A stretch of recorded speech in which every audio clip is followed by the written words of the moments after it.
नमस्कार मु मानस आपको स्वागत करुच्छे सूचना रता यूट्यूब चैनल को।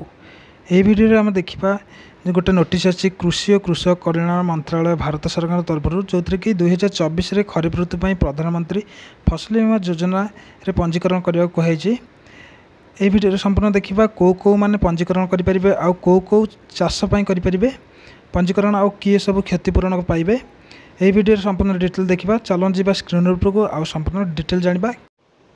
आपड़ ए देखिपे मुझे स्क्रीन उपर को आसी सारी आउ ओपन कर सारी देखूँ ये जो नोटिस आसी कृषि और कृषक कल्याण मंत्रालय भारत सरकार तरफ आसी देखो ये नोटिस कौन रही ना 2024 खरीफ ऋतु पर प्रधानमंत्री फसल बीमा योजना रे पंजीकरण माने जो 2024 जो मैंने चाहती फसल बीमा योजना पंजीकरण करने को शीघ्र करने को ये नोटिस दी देखो ये आपड़ देखिए देखो नोटिस पढ़ुचे एत द्वारा राज्यर समस्त कृषक भाई और भौणी मानक सूचित कर चलित खरीफ ऋतु में चाष कर फसल बीमा पंजीकरण यथाशीघ्र कराई नियंतु।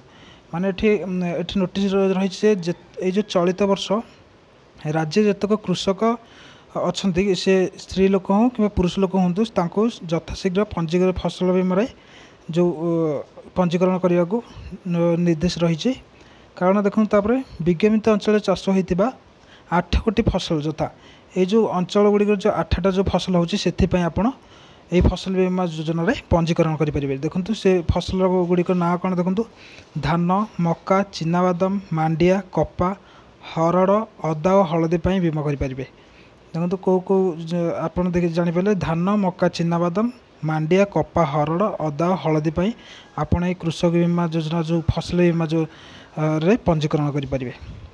तापर देखो पंजीकरण कलापर क्षतिपूरण में कौन कौन आपको देखो प्राकृतिक दुर्विपाक द्वारा फसल अमल क्षति हेले यही योजना चाषी भाई और भौणी मैंने क्षतिपूरण पाइपर। जदि प्राकृतिक दुर्विपाक माने जमीक बन्या बात्यार जदि फसल आपन नष्ट हो जाउछि तेबे आपण यही फसल बीमा योजना रे जदि करथिबे ताले आपण क्षतिपूरण पाइपर। तापर देखो ऋणी और अणऋणी चाषी समस्त ही योजनार अधीन निज फसल बीमा करेंगे।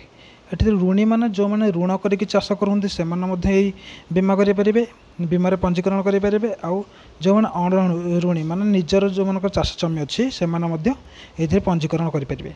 तापर देखो भाग चाषी निर्धारित फर्म रे जमी मालिक ठारू सहमति आनी निज फसल पंजीकरण करेंगे। भाग चाषी माने जो अन्य माने माने अन्य जो जमी जो चाष करते से जो जमी मालिक फर्म रे दस्खत आनी सेटा पंजीकरण करी दस्खत आनी से जाई पंजीकरण करेंगे निज फसल बीमा।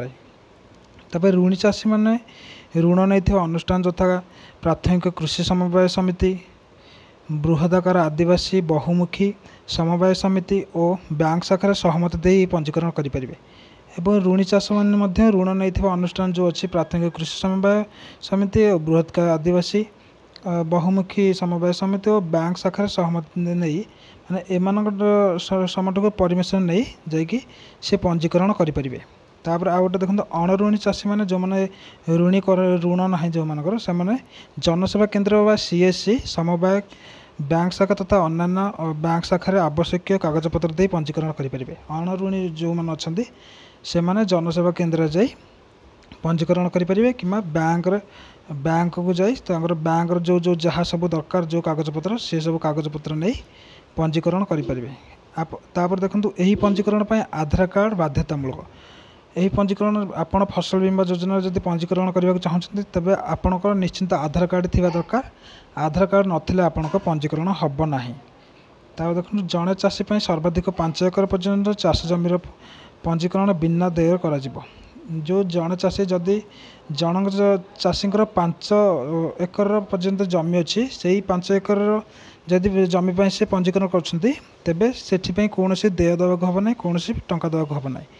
किंतु बैंक अकाउंट भैलिडिटी आवेदन पत्र पिछा केवल 1 टଙ୍କା देवा पड़ो। जो बैंक अकाउंट भैलिडिटी करने से जितक आवेदन करेंगे से गोटे गोटे आवेदन से 1 टଙ୍କା लेखा देवाक पड़ो।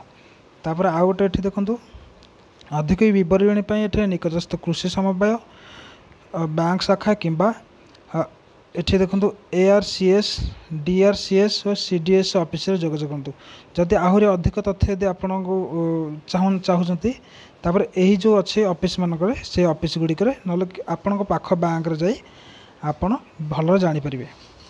तापर एठी शेष लिखा है शेष तारीख पूर्व निज फसल पंजीकरण कराई देबे अनुरोध।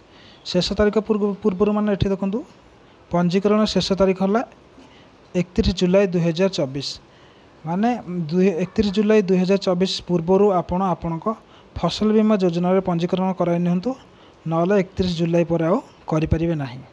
आशा करछि छोटे भिडियोटी आपको निश्चित भल लगी। जदि भिडियोटी भल लगी तो भिडियो को लाइक करूँ, शेयर करूँ, कमेंट करूँ।